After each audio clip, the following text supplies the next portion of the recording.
capítulo 3, donde nos quedamos la vez pasada en el versículo 7.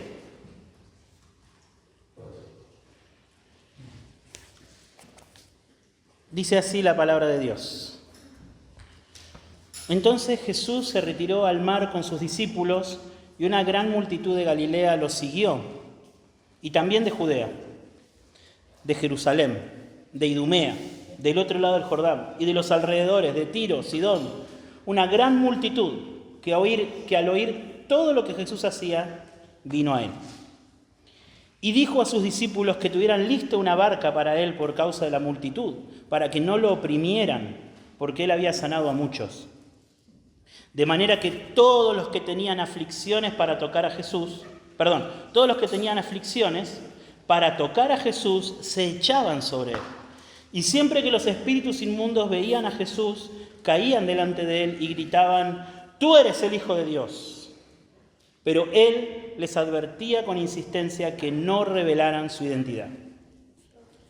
Después, Jesús subió al monte, llamó a los que él quiso, y ellos vinieron a él. Y designó a 12 para que estuvieran con él y para enviarlos a predicar y para que tuvieran autoridad de expulsar demonios. Designó pues a los 12: Simón, a quien puso por nombre Pedro, Jacobo, hijo de Zebedeo, y Juan, hermano de Jacobo, a quienes puso por nombre Boanerges, que significa hijos del trueno, Andrés, Felipe, Bartolomé, Mateo, Tomás, Jacobo, hijo de Alfeo, Tadeo, Simón el cananita y Judas Iscariote, el que también le entregó. Vamos a orar una vez más. Señor, gracias por tu palabra. Señor, queremos adorarte ahora en esta mañana, que así como te cantamos con nuestras bocas, queremos ahora rendirnos ante la autoridad de tu palabra, Señor. Te pido que todos los que estamos acá podamos ser convencidos de nuestra necesidad de seguir a Jesús a través del mensaje de estos versículos que leímos, Señor. Señor, conocés todos nuestros corazones. Ninguno de los que está acá se puede esconder de tu mirada. Conocés a los que son tuyos, Señor. Conocés a los que están engañados. Conocés a los que se están esforzando por querer mantener una apariencia de cristianos y no lo son, Señor. Conocés a cada uno de los que estamos acá, Señor. Yo te pido que en esta mañana tu palabra, con el filo de una espada y con precisión, pueda llegar a cada uno de los que estamos acá, Señor, y llevarnos a Jesús. Llevarnos a Jesús. Convertirnos, que todos los que estamos acá, sea como estemos ahora, podamos salir de este lugar siguiendo más fielmente a Jesús, entendiendo mejor lo que implica seguir a Jesús, Señor, y estando dispuesto a hacerlo. Te lo pido, por favor, en el nombre de Jesús. Amén. Bueno, y quiero comenzar poniendo sobre todos los que estamos acá, sobre todos ustedes, una pregunta, ¿sí? Una pregunta que quizás se la hicieron al principio, cuando empezaron a visitar esta iglesia, pero que después con el tiempo ya no se lo han vuelto a plantear. Y la pregunta que yo les quiero hacer a todos ustedes es: ¿qué están haciendo acá? ¿Qué están haciendo acá? ¿Qué se supone que hacen en este lugar? ¿Sí? ¿Qué hace que se levanten temprano un domingo como el de hoy, que estaba para quedarse en cama? ¿Bien? ¿Qué hace que se levanten temprano un domingo y vengan a un sitio a cantar, ¿cierto? A escuchar a alguien hablar acerca de un libro antiguo, de una persona, ¿no es cierto?, que anduvo por acá hace 2000 años? ¿Qué hacen? ¿Qué hacen ustedes relacionándose con personas que son tan diferentes a ustedes? ¿Sí? Personas que probablemente, si se las hubieran cruzado afuera, quizás ni siquiera tendrían una relación o una amistad con ellos. Y acá están, relacionándose con gente, con perfectos desconocidos, ¿sí? Personas a las que con las que quizá no tendría una amistad. ¿Por qué están acá? ¿Por qué vienen a escuchar acerca de seguir a un tal Jesús? ¿Por qué vienen a esta iglesia? Bueno, Marcos escribió esta sección que hemos leído para que nosotros podamos respondernos a nosotros esa pregunta de qué es lo que estamos haciendo acá. ¿Qué es lo que estamos haciendo acá? ¿Sí? Él escribió para que nosotros podamos vernos en el espejo, ¿sí? En el espejo de algunas personas. Acá Marcos nos habló de varias personas, nos habló de multitudes, nos habló de personas a las que Jesús llamó, ¿bien? Y Él quiere mostrarnos algo acerca de estas personas, pero para que nosotros nos veamos en el espejo de esas personas. Y nos preguntemos, bueno, ¿qué estoy haciendo? ¿Qué hacía esta multitud siguiendo a Jesús? ¿Qué hicieron estos 12 que Jesús llamó? ¿Por qué aceptaron el llamado de Jesús? ¿Sí? ¿Qué hicieron ellos? ¿Y qué estoy haciendo yo? ¿Por qué estoy acá? ¿Por qué ellos estaban ahí con Jesús? ¿Por qué la multitud seguía a Jesús? ¿Por qué los 12 aceptaron el llamado de Jesús? ¿Y por qué yo estoy acá? ¿Por qué vengo acá cada domingo? Bien. Responder a esta pregunta, créame que es muy importante y va a ser revelador para todos nosotros, que podamos responder con claridad esa pregunta, porque nos va a llevar a examinar las motivaciones, nuestras motivaciones. Responder por qué estoy haciendo lo que estoy haciendo. ¿Por qué estoy edificando un estilo de vida alrededor de Jesús, de la iglesia, de los demás cristianos? Bien. Y al vernos en el espejo de esta gente vamos a poder ver nuestras propias motivaciones y vamos a poder ver con claridad o con más claridad si es que el Señor realmente nos salvó, como planteaba Pablo al principio, o si lo estamos siguiendo como en una manada. Bien, lo estamos siguiendo como una manada y aún así estamos todavía perdidos en nuestros pecados. Bien, así que yo quiero que veamos el retrato de estos dos grupos de personas que nos presentó Marcos acá. Quiero que veamos el retrato de las multitudes que nos presenta Marcos. Quiero que veamos el retrato de esos 12 a quienes Jesús llamó. Y quiero que veamos un retrato muy particular de uno de esos 12, que por alguna razón Marcos nos da un detalle muy particular. Y que podamos ver esos retratos y ver en cuál de esos nos vemos nosotros reflejados. Porque para cada uno de esos grupos de personas, Jesús tiene un llamado. Tiene un llamado. ¿Bien? Entonces vamos a concentrarnos en primer lugar en el primer grupo de personas que nos presenta Marcos, que son las multitudes. Son las multitudes. Marcos, fíjense que en el versículo 7 nos empieza diciendo que Jesús se retiró al mar con sus discípulos. ¿Bien? La zona donde vivía Jesús era una zona que era un conjunto de ciudades que estaban alrededor de una laguna, pero una laguna tan grande que se la llamaba mar. Bien, era una laguna muy particular y se la conocía como Mar de Galilea. Y Jesús vivía en una de las ciudades que estaba en la costa de este Mar de Galilea. Ahora fíjense, la multitud era tan grande, ¿se acuerdan? Que cuando él una vez estaba en una casa enseñando, se llenó y no entraba nadie. Era tan grande que cuando él sanaba a la gente, le tenía que decir a la gente que por favor no dijera nada, porque si no, no iba a poder seguir caminando por la ciudad. ¿Se acuerdan de todo eso que viene pasando? Bueno, ahora la multitud creció tanto que el único lugar en donde Jesús podía estar para enseñarles era en la playa. Ahí, no había otra manera. No había otra manera. Y fíjense cómo Marcos insiste. Para Marcos parece que es muy importante que nosotros nos demos cuenta que esta multitud era realmente grande. Era realmente grande. ¿Sí? Nos dice Marcos que era una gran multitud, ¿no es cierto? Versículo 7, una gran multitud de Galilea lo siguió. Incluso nos dice que Jesús corría el peligro de ser oprimido. ¿Vieron el versículo 9? Dijo a sus discípulos que tuvieran lista una barca para él por causa de la multitud para que no lo oprimieran. ¿Sí? Imaginemos la situación, ¿no es cierto? Es un hombre a quien toda una multitud quiere ir. Va y lo aprieta, ¿no es cierto? Y lo aprieta. Y Jesús le tuvo que decir a sus discípulos, ténganme una barca lista, porque si esto se desmadra, nos subimos a la barca y cruzamos el mar. Listo, cruzamos la laguna. Lo resolvemos así. De hecho, no pasó acá esto, pero en otras oportunidades Jesús tuvo que hacer eso. Tuvo que subirse al barco y cruzar, porque ya no podía estar en medio de la multitud. ¿Sí? Pero aparte de mostrarnos Marcos que era una multitud demasiado grande para ser manejada, Marcos también nos muestra que esta gente venía de todos lados. Quizá para nosotros no nos dice mucho, pero fíjense en el versículo 7, dice: una gran multitud de Galilea lo siguió, y también de Judea, de Jerusalén, de Idumea, del otro lado del Jordán, de los alrededores de Tiro y Sidón.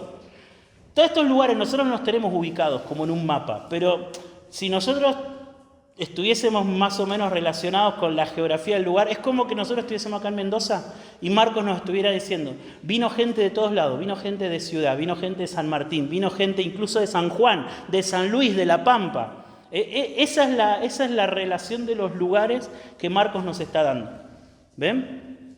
O sea, de los 4 puntos cardinales, de cerca y de lejos, toda esta gente habían recorrido diferentes caminos y diferentes distancias y estaban ahí porque querían ver a Jesús.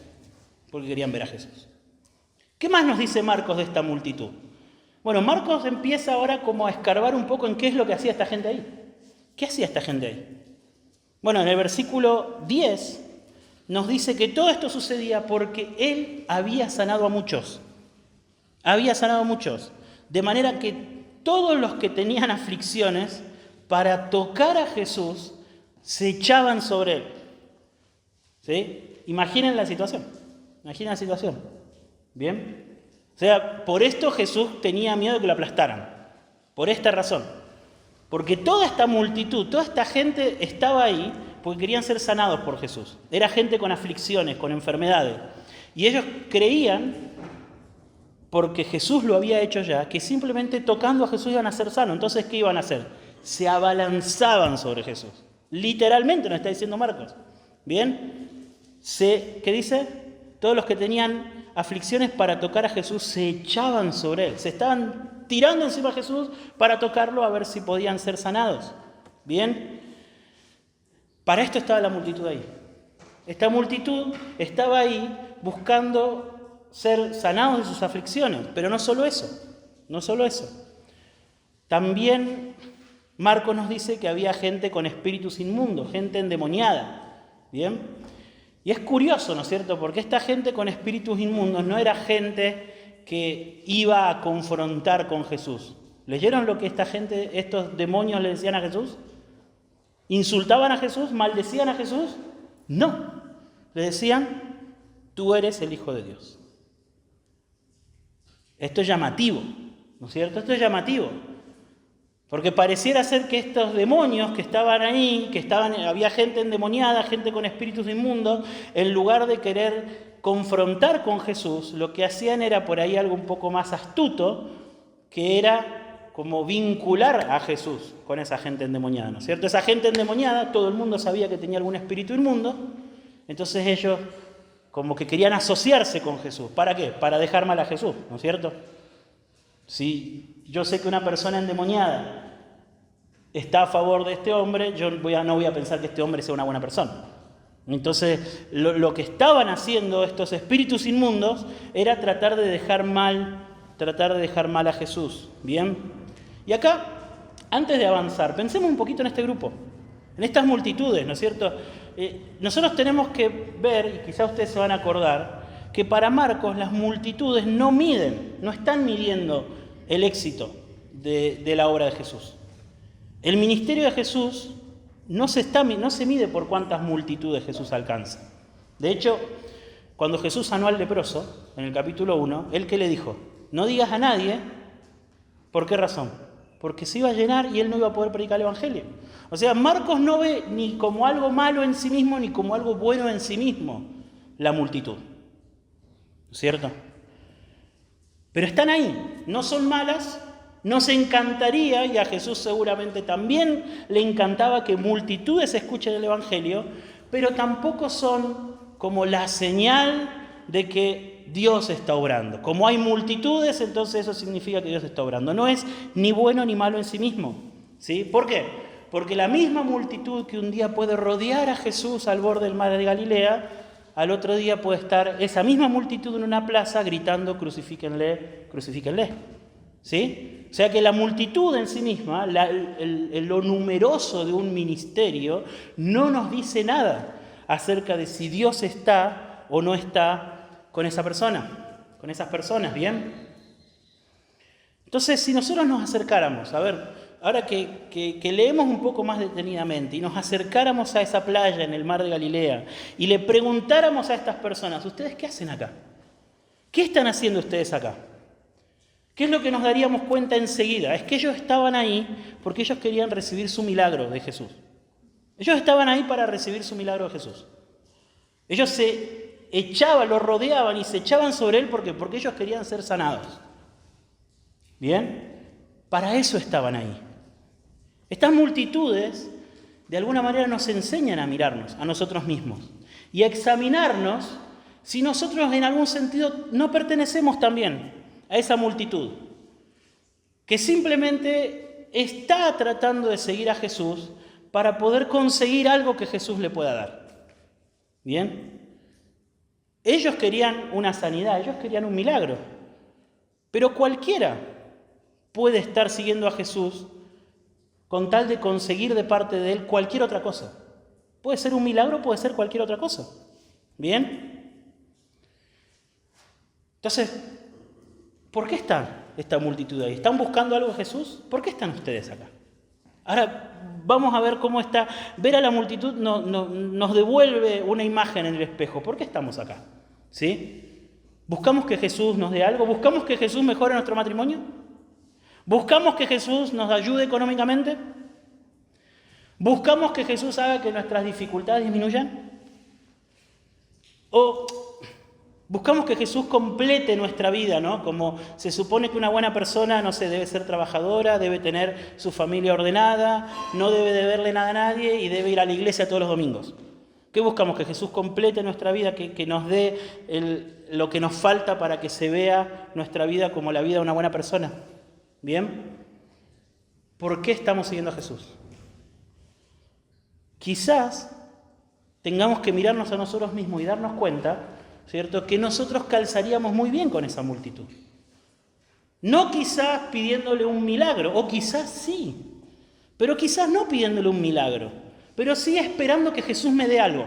Yo sigo a Jesús porque quiero que Él me dé algo, ¿no es cierto? Quiero que Él me dé algo, quiero que Él me ayude con esto, quiero que Él haga esto más fácil, quiero que Él me dé esto que no puedo conseguir en otro lugar. ¿Bien? Y eso de alguna manera nos convierte en parte, ¿no es cierto?, de esa multitud. El problema de esa multitud y de todos los que se sientan identificados con esa multitud es que en el fondo no desean a Jesús. Desean lo que Jesús les pueda dar. ¿Sí? Y si otro Dios les pudiese dar lo que ustedes quieren conseguir de Jesús, tranquilamente seguirían a ese otro Dios. Ese es el problema que tiene esa multitud. Pero no hay otro Dios, no hay otro Salvador, solo hay uno y es Jesús. ¿Sí? Es Jesús. Y si yo busco a Jesús por lo que Jesús me puede dar, entonces no estoy buscando a Jesús. Estoy buscando lo que Él me quiere dar, lo que Él me puede dar. Y Jesús termina convirtiéndose no en mi Dios, sino en el medio para que yo pueda tener a mi Dios. ¿Se ve? Y eso es lo que nosotros vemos en esta multitud. Pero Marcos avanza y nos cuenta también de otro grupo de personas. A partir del versículo 13. ¿Bien? Dice Marcos que después Jesús subió al monte y llamó a los que Él quiso y ellos vinieron a Él y Él designó a 12. ¿Bien? Miremos detenidamente lo que nos cuenta Marcos acerca de estos 12, de este grupo. ¿Bien? Lo primero que nos dice Marcos, cuando leemos el versículo 13, es que son 12 personas a quien Él personalmente llamó y eligió. ¿Lo ven? Dice acá el versículo 13, después Jesús subió al monte y llamó a los que Él quiso.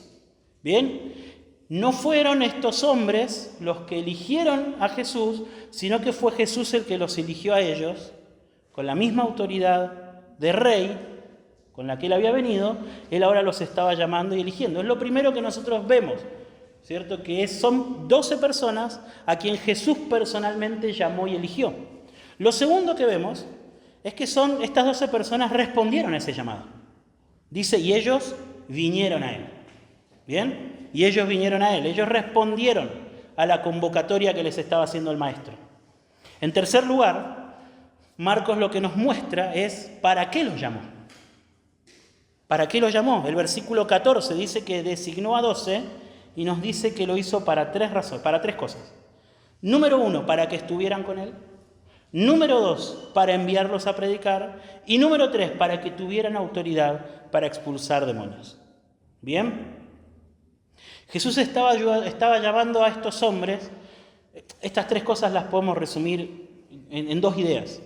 Jesús lo estaba llamando para que estuvieran con él y para que ellos puedan continuar la misión que él estaba cumpliendo. ¿Bien? Hasta ahora la misión de Jesús, según nos la contó Marcos, ¿qué era? Era predicar el evangelio del reino, ¿bien? Y hacer el bien, sanar a las personas con enfermedad y expulsar demonios. Y Jesús está eligiendo a estas personas para que estuvieran con él y para delegarles la misma labor. ¿Ven? Para delegarles la misma labor. Jesús los llamó porque él a estos 12 hombres les delegaría la continuación de su misión en esta tierra. ¿Bien? Ellos iban a estar con él para que Jesús los entrenara para predicar y para hacer las obras que él venía haciendo. ¿Bien? Por eso habla de expulsar demonios. Escuchen esto, el plan de Dios, el plan de Jesús para la expansión del reino de Dios eran estos 12 hombres. Ese era el plan de Jesús para la expansión del reino de Dios. ¿Bien? Esto nos lleva de la mano a una cuarta cosa acerca de estos hombres. Es que si el plan de Dios para la expansión, el plan de Jesús, perdón, para la expansión del reino de Dios, eran estos 12 hombres, entonces lo que nosotros esperaríamos es que estos 12 hombres fueran hombres brillantes, fueran hombres valientes, fueran hombres llenos de virtudes, ¿no es cierto? Humildes, amorosos como Jesús, serviciales como Jesús.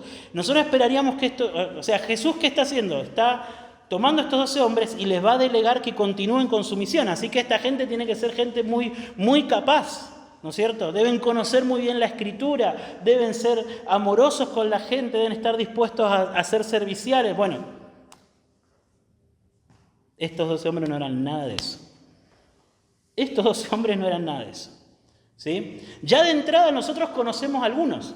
Al principio del Evangelio de Marcos vimos cómo Jesús llamó a 4 de ellos, que aparecen en esta lista, y lejos de ser personas de la sinagoga, predicadores o lo que sea, eran 4 pescadores. Pescadores, ¿bien? Una profesión de gente ruda, pero de gente intelectualmente no muy preparada en aquel tiempo. ¿Bien? 4 de ellos eran pescadores. Había gente analfabeto ahí entre ellos. ¿Bien? Había gente muy temperamental. Vieron que, no sé si prestaron atención, pero cuando habla de 2 hermanos, de Juan y Zebedeo, que eran pescadores, dice que les puso por sobrenombre Boanerges, que significa hijos del trueno. Se imaginarán que si Jesús los llamó hijos del trueno, no eran muy tranquilitos, ¿no es cierto? Ustedes saben que una vez iba Jesús caminando por la ruta y ellos quisieron ir a predicar a una ciudad. Y la gente de allá no los quiso escuchar. No los quiso escuchar. Y vinieron estos dos y dijeron: Jesús, quisimos ir a predicar, no nos quisieron escuchar. Hacé que baje un trueno del cielo, fuego del cielo, y que los consuma. Así se ganaron ellos el apodo de hijos del trueno. O sea que eran gente muy temperamental. ¿Bien? Había personas materialistas. Acá estaba Leví, ¿se acuerdan de Leví? Este publicano, este recaudador de impuestos del que hablamos hace algunas semanas, estaba acá. Mateo. ¿Bien? Esta gente era gente traidora al pueblo judío. Traidora al pueblo judío. ¿Bien? Ellos se habían vendido a Roma para quitarle el dinero a los judíos. Y ustedes saben que había un grupo dentro de los judíos que los odiaba particularmente a los recaudadores de impuestos. Los odiaba particularmente. En ese momento ese partido extremista se llamaba los celotes. Bueno, en el grupo de Jesús había un publicano y había un celote. Ahí está, estos son los 12, es como, no sé, Es como que metamos a un libertario y a un camporista, ¿no es cierto?, en el mismo grupo ahí que se odian. Bueno, esa era la cuestión, era una oposición política, un odio entre estos dos grupos de personas, pero Jesús los tenía ahí juntos. Estos son los 12. Estos son los 12, ¿ven? No son la clase de persona que nosotros esperaríamos que Jesús elegiría para que continúen su obra cuando Él se fuera. Para que continúen su obra cuando Él se fuera. Entonces, estos hombres, estos 12 hombres, eran el plan de Jesús para la expansión del Evangelio del Reino de Dios. Fueron el plan de Jesús. ¿Bien? Y entonces a ellos también nosotros deberíamos acercarnos y preguntarles lo mismo que le preguntamos a la multitud. ¿Qué están haciendo acá con Jesús? ¿Qué hacen ustedes acá con Jesús? ¿Bien? Y por lo que nos cuenta Marcos, su respuesta sería algo así como, mira, la verdad no sabemos qué estamos haciendo acá. Jesús nos llamó. No estamos acá porque nosotros hayamos elegido estar acá. Jesús nos llamó, lo estamos acá sin merecerlo. Y estamos acá para estar con Él y para continuar su misión. Eso nos responderían ellos. Porque Jesús los llamó para eso. Nosotros estamos acá para estar con Jesús y para continuar con su misión. Así que, ahora veámonos en ese espejo, ¿sí? Si ustedes están acá porque lo que desean es estar con Jesús, no lo que Jesús les pueda dar, sino estar con Él. Estar con Él. Si ustedes están acá porque desean estar con Jesús, entonces tienen que saber que también van a tener que continuar con la misión de Jesús. Son dos cosas inseparables. Estar con Jesús es ser un discípulo de Jesús, es ser un seguidor de Jesús. Yo no puedo pensar en que Jesús sea, como dijo un predicador alguna vez, sea como el genio de la lámpara, que yo froto la lámpara, le pido que me dé lo que yo quiero y Él me da lo que yo quiero y nada más. No, Jesús no es eso. Jesús es Señor. Y si yo quiero que el Señor me salve, ¿sí?, yo debo arrepentirme, como dijo Él, creer en el Evangelio y tengo que seguirlo. Y seguir a Jesús significa continuar con la misión que Él empezó. Por eso Él dijo, los traigo para que estén conmigo y para enviarlos a predicar. ¿Bien? Si ustedes son discípulos de Jesús, si ustedes están acá porque quieren estar con Jesús, tienen que saber, y esta es la noticia, que tienen una misión. Todos los que estén acá y que quieran seguir a Jesús, tienen que saber que tienen una misión, que es continuar con la misión que Jesús empezó de llevar el Evangelio del reino de Dios hasta el fin del mundo. Esa es la misión, ¿sí? Quizá alguno de ustedes piense, bueno, pero que yo sé poquito. ¿A quién le voy a ir a predicar el Evangelio? Es muy poco lo que yo puedo ofrecer para expandir el reino de Dios. Bueno, acuérdense de esta lista de hombres. Cuando piensen que ustedes saben demasiado poco, acuérdense de esta lista de hombres. Cuando piensen que ustedes son demasiado inmaduros como para poder predicar el Evangelio y extender el Evangelio, acuérdense de esta lista de hombres. Acuérdense de esta gente inmadura, de esta gente que era bastante defectuosa, pero que Jesús los llamó. ¿Sí? Esta gente, hermanos, un día podía estar a los gritos valientemente diciéndole a Jesús, aunque todos estos te dejen, yo nunca te voy a dejar. Así le dijo Pedro a Jesús. Si es necesario, voy a poner mi vida por vos, Jesús. Nadie te va a tocar. Y al día siguiente estaba como un perrito mojado negando a Jesús. No, yo no lo conozco, hasta maldiciendo estaba, diciendo malas palabras, groserías, para negar a Jesús. Esta es la clase de gente, ¿ven? Esta es la clase de gente que Jesús llamó. Entonces, cuando nosotros pensemos en lo demasiado poco que somos para expandir el Evangelio, acordémonos de cuál es la clase de gente que Jesús llamó. ¿Bien? ¿Cuál es la clase de gente que Jesús entrenó? Quizá alguno de ustedes piense que todavía es demasiado incrédulo para poder expandir el Evangelio. Bueno, acuérdense de Tomás. ¿Se acuerdan de Tomás? Yo no puedo creer. ¿No? Si no toco el cuerpo de Jesús resucitado, si no veo sus heridas, no toco sus manos, sus agujeros de los clavos en la mano, yo no voy a creer que Él resucitó entre los muertos. Era Tomás, uno de los 12, ¿sí? Así que sí, hermanos, Jesús no hizo un casting para elegir a los mejores para que los sigan. Jesús no hizo un casting. Jesús no pidió los currículum y buscó a los mejores, a los que más saben, a los que más habilidades tienen, a los más perfectos. Jesús no hizo eso. Jesús no hizo eso. ¿Sí? Jesús llamó, dice, a los que Él quiso. A los que Él quiso. ¿Bien? ¿Saben que el apóstol Pablo da una explicación de por qué Jesús hace esto? Él le explica por qué.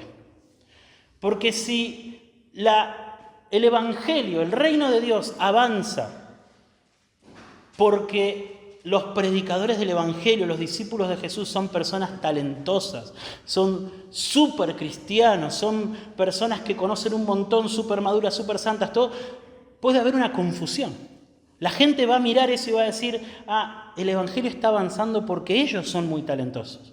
Pero Dios no quiere que se piense eso. Dios no quiere que quede ninguna duda de que el Evangelio avanza porque Él es poderoso y porque el Evangelio es poderoso. Entonces, para que sea evidente que el poder que hace avanzar el Evangelio es el poder de Dios, lo que Él hace es escoger a lo más pequeño de este mundo, a lo más disminuido de este mundo, a lo menos talentoso de este mundo.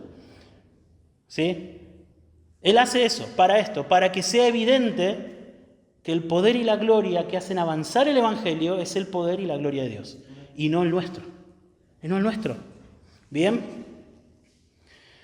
Así que sí, hermanos. Nosotros podemos ver a las multitudes y decir, bueno, ¿por qué están acá? Bueno, nosotros queremos que Jesús nos dé algo. Que nos sane, o lo que sea, pero que nos dé algo. ¿Bien?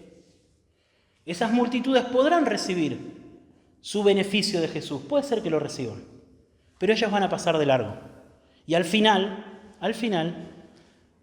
van a terminar condenados. Esa multitud podrá decir muchas cosas lindas acerca de Jesús. Esa multitud podrá saberse las canciones de la iglesia. Esa multitud podrá saberse las respuestas correctas a las preguntas del Evangelio. Podrá saber un montón de cosas. Pero ellos lo único que quieren es recibir su beneficio de Jesús. Ellos van camino a la condenación. De ellos Jesús dijo en una oportunidad, muchos me van a decir en aquel día, Señor, pero si en tu nombre hicimos milagros, Señor, si en tu nombre echamos fuera demonios, Señor, hicimos de todo en tu nombre. Pero yo les voy a decir, dice Jesús, nunca los conocí, apártense de mí, hacedores de maldad. Y van a ir a la condenación.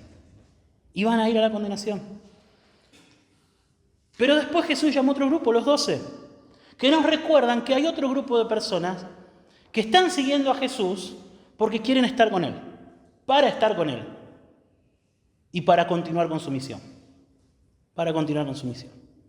Este grupo de personas es un grupo que solamente sigue a Jesús por gracia, porque Él los llamó, no porque se lo hayan ganado. Son muy defectuosas, tienen muchos problemas, son muy inmaduros. Pero ellos han sido llamados por la gracia. Ellos respondieron al llamado del Evangelio. Arrepiéntanse y crean en el Evangelio. Ellos lo hicieron. Ellos se arrepintieron de sus pecados, confiaron en Jesús. Y cuando Jesús pasó al lado de ellos y le dijo, como le dijo a Pedro, a Andrés, a Juan, a Jacobo, su hermano, les dijo, síganme, ellos quisieron. Ellos dejaron todo lo que tenían y que los ataba a su vieja vida y lo siguieron. Ellos se arrepintieron de sus pecados, creyeron en Cristo y lo siguieron. Ellos estaban ahí porque quieren estar con Él. Y Jesús los estaba entrenando para continuar con su misión. Bien. Pero entre ellos hay un hombre muy particular. Cuando Marcos termina su lista, en el versículo 19, nos menciona al discípulo número 12. Pero no solo menciona su nombre como hizo con los otros, sino que nos da una nota acerca de este hombre. Estaban los 11 y Judas Iscariote, el que también lo entregó. Bien. Y yo no puedo terminar, no quiero terminar y no puedo terminar esta predicación sin hablar acerca de este versículo y acerca de este hombre. Este hombre perteneció a los 12, ¿sí? Ustedes saben que cada vez que los evangelios mencionan a Judas, pero cada vez, no hay ni una vez en donde esto no se cumpla. Cada vez que los evangelios mencionan a Judas, lo señalan como el traidor. Siempre. Acá dice Judas Iscariote, el que también lo entregó. ¿Bien? El nombre de Judas pasó a la historia en nuestra cultura popular como sinónimo de traidor. El nombre de Judas pasó a la historia como sinónimo de traidor. ¿Bien? ¿Sabe qué es lo más sorprendente de Judas? Por lo menos lo que más me sorprende a mí. Él vivió con Jesús esos 3 años. Él estaba entre estos hombres que Jesús llamó para que estuviesen con él. Él vivió con él, ¿sí? Él escuchó el evangelio de la boca de Jesús. Él escuchó las enseñanzas públicas de Jesús. Y él escuchó las enseñanzas privadas de Jesús. Jesús enseñaba a todos y después tenía con los 12 una enseñanzas privadas donde explicaba a profundidad lo que enseñaba públicamente. Él hizo todo eso. Él vio sus milagros. Él convivió con Jesús. ¿Bien? Todos esos 3 años, ¿bien?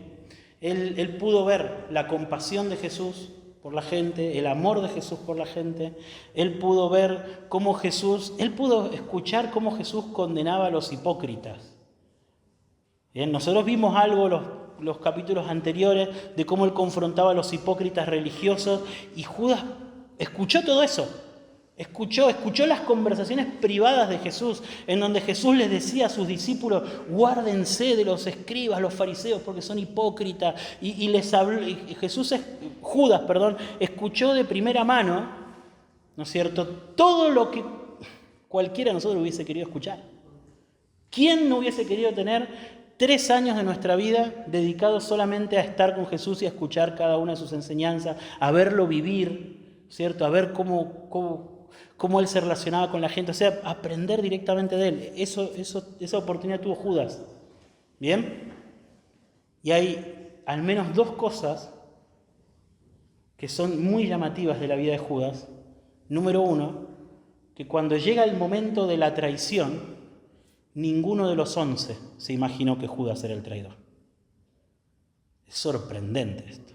Ninguno de los 11, sus otros compañeros, cuando Jesús les dijo la noche que iba a ser traicionado, unas horas antes él le dijo, uno de ustedes me va a entregar, le dijo a sus 12. ¿Bien? Y nosotros podemos imaginarnos, capaz, entonces ahí todos miraron de reojo a Judas. No, nadie. Es más, ¿saben qué preguntaban los discípulos? Señor, ¿seré yo? Eso preguntaron todos, Señor, ¿seré yo? O sea, nadie se imaginaba quién era el traidor. 3 años viviendo con él y nadie se imaginaba quién era el traidor. Eso es lo primero sorprendente. Y lo segundo, lo sorprendente, es que después de 3 años viviendo con Jesús, él estuviese dispuesto a traicionarlo. Eso es lo sorprendente. Bien, Judas se levanta entre estos 12 hombres como una advertencia a todos los que estamos acá, de los peligros de endurecer nuestro corazón. ¿Qué tan lejos puede llegar a estar endurecido nuestro corazón? Que podemos ser capaces de montar toda una máscara súper creíble, sostenida en el tiempo delante de los demás, ¿bien? Y aún así, seguir siendo un traidor. Seguir siendo un traidor, ¿sí? Es una advertencia para aquellas personas que quieren seguir viviendo en sus pecados, pero todavía quieren seguir teniendo lo que sea que les dé la apariencia de seguir a Jesús. ¿Qué les da aparentar seguir a Jesús? ¿Qué les da? ¿Les permite conservar ciertas relaciones, ciertas amistades? ¿Qué les da aparentar seguir a Jesús? ¿Les permite tener el estatus de una persona moral, de una persona buena? No sé, cada uno sabrá. Pero lo que sea que le daba a Judas, él lo pudo disfrutar durante esos 3 años, lo pudo sostener a base de hipocresía, ¿bien? Y cuando llegó el momento, nadie sabía que él era el traidor. Nadie lo supo, solamente Jesús.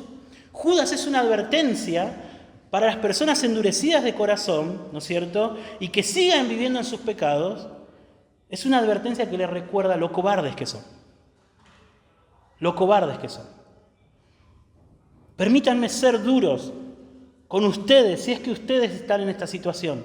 Pero si ustedes están en esta situación, endureciendo su corazón y tapando esa dureza de corazón con una fachada de seguidor de Jesús, Judas les recuerda que ustedes son cobardes. Ustedes son cobardes, que no son lo suficientemente valientes como para reconocer lo que realmente son y vivir en consecuencia. No son lo suficientemente valientes y tampoco son lo suficientemente valientes para renunciar a sus pecados, cueste lo que les cueste, y seguir a Jesús. ¿Sí? Son cobardes. O tibios, como decimos ahora, ¿no es cierto? Son tibios. Queremos todo, queremos lo que nos da seguir a Jesús y también queremos lo que nos da seguir con nuestros pecados. Y eso es cobardía, y eso es traición, y eso es ser un Judas. Y eso es ser un Judas. ¿Bien? ¿Cuál es el remedio? ¿Cuál es el remedio que hay para los Judas de la vida? ¿Cuál es el remedio que hay para los Judas de la vida? Solamente un remedio. Solamente un remedio, que es el perdón que da Jesús por medio de su obra perfecta, su muerte sustitutiva y su resurrección. La sangre de Jesús tiene poder para perdonar a los traidores, a los hipócritas, a los Judas de la vida. A los Judas de la vida. Pero hay que estar dispuestos a entrar por la puerta estrecha. Hay que estar dispuestos a entrar por la puerta estrecha. Hay que estar dispuestos a sacar la máscara. ¿No es cierto? A que la máscara de Judas se caiga antes de que la sentencia de condenación venga. Y que cuando esa máscara se caiga, cuando esa máscara de Judas se caiga, que se caiga lo que se tenga que caer. Que se descubra lo que se tenga que descubrir. Que se descubra que esto es lo que soy. Este fracaso es lo que soy. No lo que intenté mostrar delante. No lo que intenté aparentar. No la máscara que me puse. Eso es mentira. Eso es una máscara.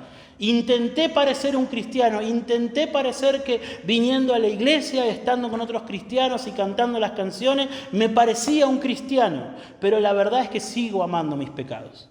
Sigo amando mis pecados. Judas nos recuerda que esa clase de personas existe. Judas nos recuerda que esa clase de personas existe. Pero Jesús nos recuerda que para ellos también hay salvación. Para ellos también hay salvación. Para ellos también hay gracia, para ellos también hay perdón. La vergüenza de los Judas de la vida también fue llevada por Cristo en la cruz. La condenación que merecen los Judas de la vida también fue llevada por Cristo en la cruz. De manera que cualquier Judas de la vida que venga a Cristo en arrepentimiento y fe, confiando en su bondad, confiando en su amor, confiando en que Él cargó con sus pecados, con su hipocresía, con su orgullo, confiando en eso, va a recibir el perdón y va a ser recibido como cualquier otro pecador que viene a Cristo. Como cualquier otro pecador que viene a Cristo. Ese es el Evangelio. Ese es el Evangelio. Bien, entonces, ¿qué están haciendo acá? ¿Qué es lo que están haciendo acá?